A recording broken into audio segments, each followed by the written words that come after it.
institution, we always go back to a family as the most important and basic social institution that we have as a state.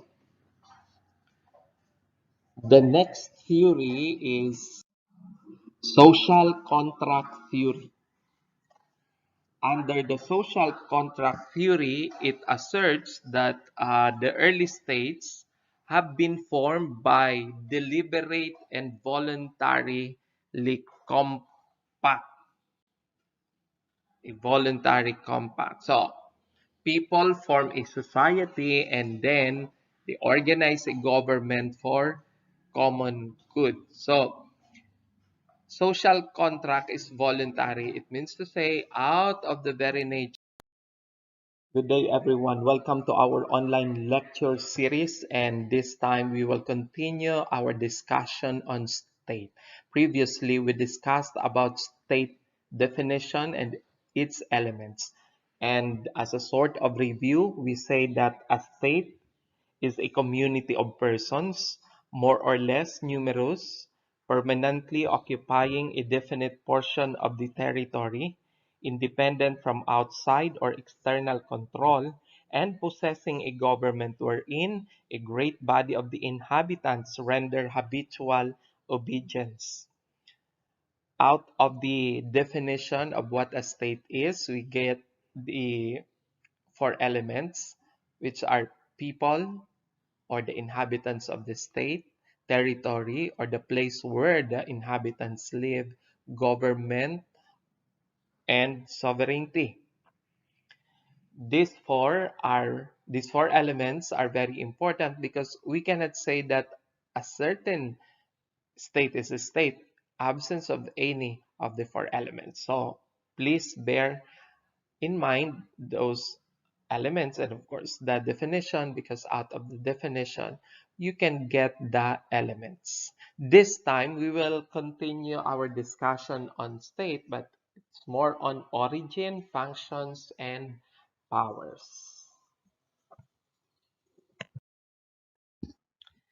On the origin of the state, there are so many theories that have been formulated, that have been crafted by some of our well-known political scientists and theorists. And since it is a theory, we say that it is short of a fact until it is fully discovered. And yet there are so many who follows that, and we respect everybody's belief, everybody's stance about it. So I would like to inform everyone that you can adopt any of these origins of the state, or you can have your own formulation how a particular state exists based on a scientific and of course basis of facts and practices. So let us have a rundown of some of the origins of the state. One of the origins of the state is the theory, the divine right theory. Under the divine right theory, it holds that the state is a divine creation. So the existence of the state is because of God, and that it is from God whom the ruler obtained its power to govern the people. And the advocates of this theory adhere to that or have that reference to the laws which Moses received at Mount Sinai, the Ten Commandments. If you are a reader of the Bible, especially the King James Version Bible, you can read in Genesis 1:1 that in the beginning God created the heavens and the earth. So the record of in the Bible is that the earth and the heavens were created by God. So where can you find the state? It's in the earth. So everything that is in the earth is created by God, and that its existence are incumbent upon the blessing of the Lord. So the divine right theory begins only from that of the time Moses received the Ten Commandments of Mount Sinai, that he used to govern the people of Israel on their way out from the bondage of Egypt to the promised land. Number two, we have the necessity or force theory. Under this theory, the states have been created through force. So it means to say that there could be war, there could be threat, there could be intimidation, or there could be steal in order for the state to be created. There are some kind of resistance, of course, from the weak. But since the weak is weak, they can impose their will, they can impose their power, they can impose their uh, want upon the weak. So under the necessity or force theory, states are led by some great warriors, and these great warriors are the one who captivate them, who capture them, and then impose their will. If you can return to the pre-Spanish Philippines during the time of the datos, where the dato led a certain village, and then another dato will conquer another village, and the weak village will be under that of the superior village, then the two villages will become one. So it becoming greater in number and bigger in population until it becomes a state. So that's one of the theories, the necessity or force theory. Number three theory is the paternalistic theory. And under this theory, the state is accordingly a product of the enlargement of the family. That from two persons, a couple, they bore children, children upon children, children upon children, and family upon family, that the authority of the father or the mother is very visible. And then this becomes now a clan, and that the group of clan become now a tribe, the group of tribes became now a nation, and then to becoming a state. But it all started within the family or the paternalistic theory. Those who advocate this theory, they believe that the family is the very foundation of the state. So in the Philippines, we still have that in our basic social institution. We always go back to a family as the most important and basic social institution that we have as a state. The next theory is social contract theory. Under the social contract theory, it asserts that the early states have been formed by deliberate and voluntarily compact, a voluntary compact. So, people form a society and then they organize a government for common good. So, social contract is voluntary. It means to say, out of the very nature of man to socialize, out of the very nature of man to have a um, companion, that the social contract theory has been created or has been theorized, that when a person has that in mind to respect others, he will also in return receive the respect. If he doesn't want to kill anybody because he believes that it is wrong, then he is also expecting from anybody to do the same. That's what we mean by social contract theory. And because of that, uh, it widens, enlarges, that it becomes what a state now.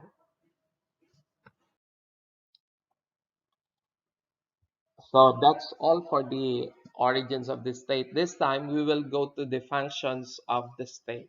Actually, there are only two discussion under this, but these are very important. These functions are very important because you cannot insist upon the state to have the following, to give you the following, to let you have this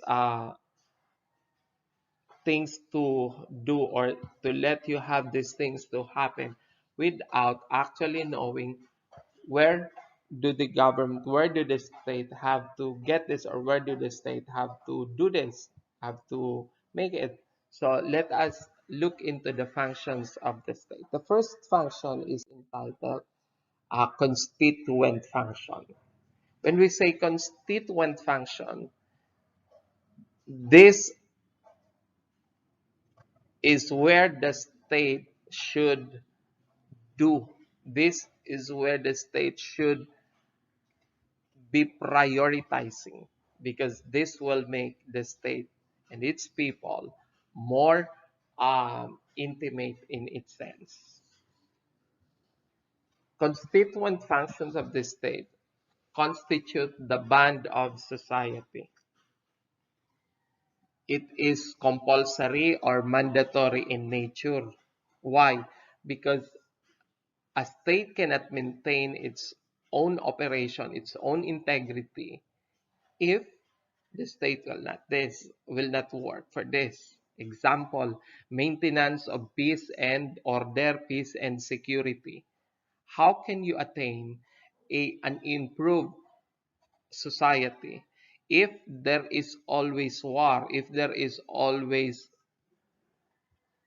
terrorism, if there is always kidnapping, if there is always bombing? So it's a priority of the state to maintain peace and order and security, and that it form part of the constituent function of the state. The other one is ministrant. Ministrant is the state function to which it is called not mandatory, because mostly it is based upon the budget, upon the fund allocation, because if there is no fund allocation, there is no budget, we do not expect of the implementation of this. It is undertaken by ways of society. So therefore, it is not mandatory. Example of a ministrant function of the state: construction of, for example, highways, repair of highways, maintenance of highways. Mostly our public works are constructed, are done because there are funds available. If there are no funds available, we do not expect our government to have a good roads, or our state to have these good roads, to have this functional school buildings, functional uh, hospitals, because public works is not a constituent function, but only ministrant. It is based on a budget or on the funds available of the state. Now let us now come to the inherent powers of the state. There are three inherent powers of the state. When we say inherent powers, once a state is born, once a state is established, these inherent powers are likewise born or likewise established. It need not a constitutional guarantee in order for these powers to exist.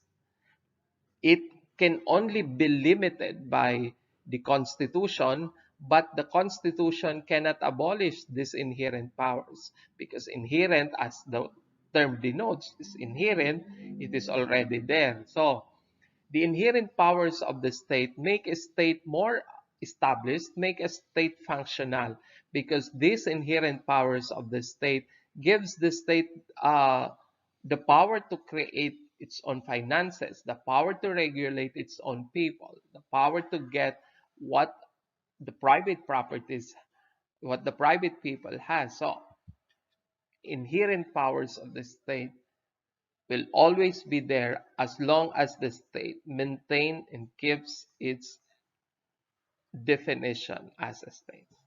So what are these inherent powers? One is the police power. So again, as I was telling you, police power is inherent. It is already there once the state exists. It is always in partner with the state elements. So with this as an inherent powers, the government cannot say to remove this particular power because it is already there. Well, in the Constitution that the state and its people have signed can only limit the powers, the police power, but never to abolish it. Aside from that, police power is legislative in character. When we say legislative in character, because our legislatures are the representatives of the people. So our right as um, Filipino, for example, we elected our representatives. We placed them in Congress. So it is on their part, it is on the part of Congress to exercise the police power. In what way? By making, passing, enacting, ordaining, or regulating laws and regulations. So they make laws, they amend laws, they pass laws, they enact. This is a valid exercise of the legislative power in order to um, implement the police power of the state. Now, when the legislature passes a law, usually it regulates individuals' rights and property for the purpose of the general welfare. That's why some people say, why is the government banning me from entering the malls? For example, there is this application in the city of Naga, Isalvar. Under the Isalvar, you can only enter uh, premises, public and private premises in the city of Naga upon showing of the e-Salvar application where you are registered. And that was questioned before the court because accordingly it's a curtailment of their freedom of travel. Well, let's wait for the decision of the court on that. But again, the general welfare is always the paramount consideration in passing and in exercising the police power of the state. Example of police power measure is passing of a law for the maintenance of peace and order, and then um, it will also for the protection of life, liberty, and of course property.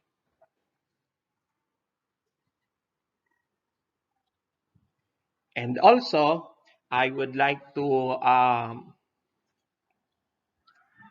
inform you that in order for the police power to be exercised, there must always be a law that is being passed by Congress in order for this to be in effect.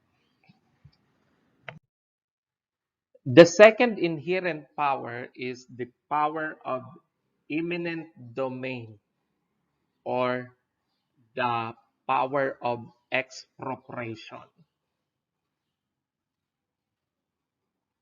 Now,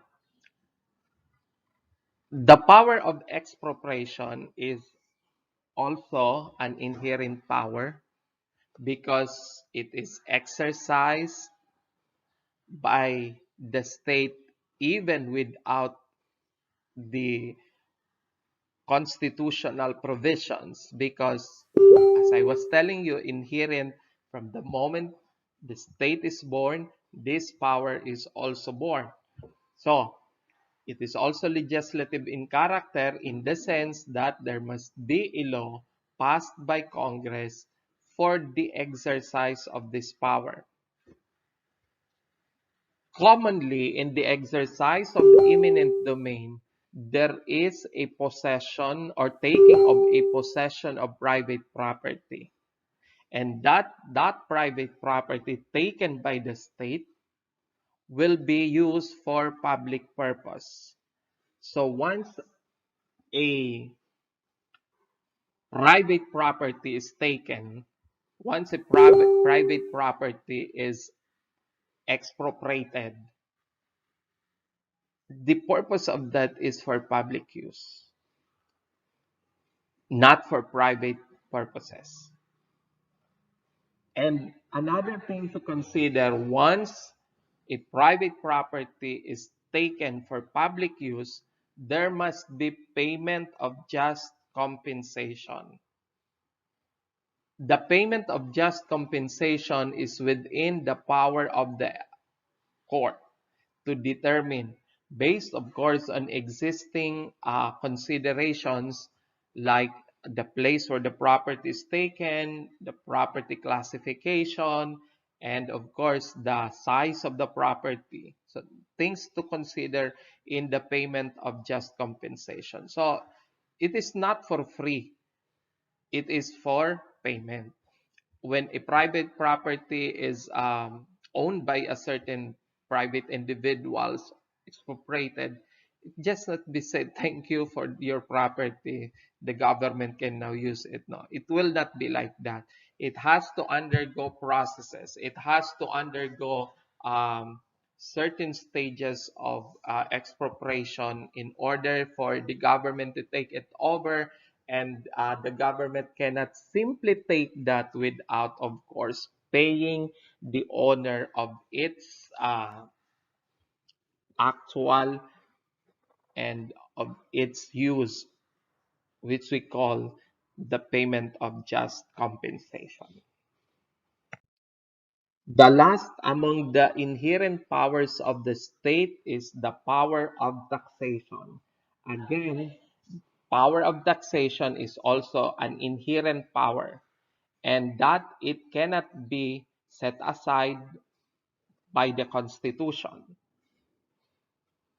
So it is also legislative in character in that only Congress has the power to pass laws concerning taxation in the Republic of the Philippines, for example. So once Congress pass a law, it there is always an exaction of money and properties. Why do we need that? Because the government is needing money to raise revenue. Why is there a need to raise revenue? So in order to finance the different government programs, projects, and of course services. Things that are needed to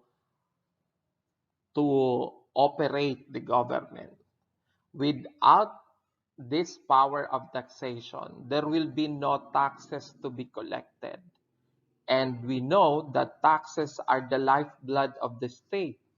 Without taxes, the state cannot operate. Without taxes, the state cannot give its services to the people. Without taxes, it will be impossible for the state to live. So therefore, this power of taxation is the fluid that makes the state alive. And therefore, we Filipinos paid taxes because we want the government to pay for the expenses that it is incurring, especially this time. And therefore, we need to have a law that will say how much, who will pay, what they are going to pay. So that belongs to the legislative branch of the government. And in order for the government to have a better collection of taxes, we have the Bureau of Internal Revenue, or the BIR, which collects national government taxes, like when you eat in a fast food chain, for example, you pay 100 pesos. 12 pesos of that goes to the government as part of the value added tax, because we are paying 12% value added tax. If you are already a professional, you are earning an income, every time you receive a salary, the government through its agents withhold portions of that earning for your income tax. You also pay, you buy documents for you buy documentary stamps for your documents. For example, if you get your transcript of records, if you get a um, certification from the government agencies which issued a certificate, there is always an attached documentary stamp. When you sell property, there is an attached documentary stamp. So things that you need to consider in order for you to uh, share a portion in the government coffers. That is why we are saddened when there are reports that our money, our taxes, goes to the pocket of some of our scrupulous politicians. So we are saddened to those reports. But again, even those things are happening, we cannot say that we will not give our tax because of those. Because taxation is an inherent power, and it cannot just be set aside simply because there are reports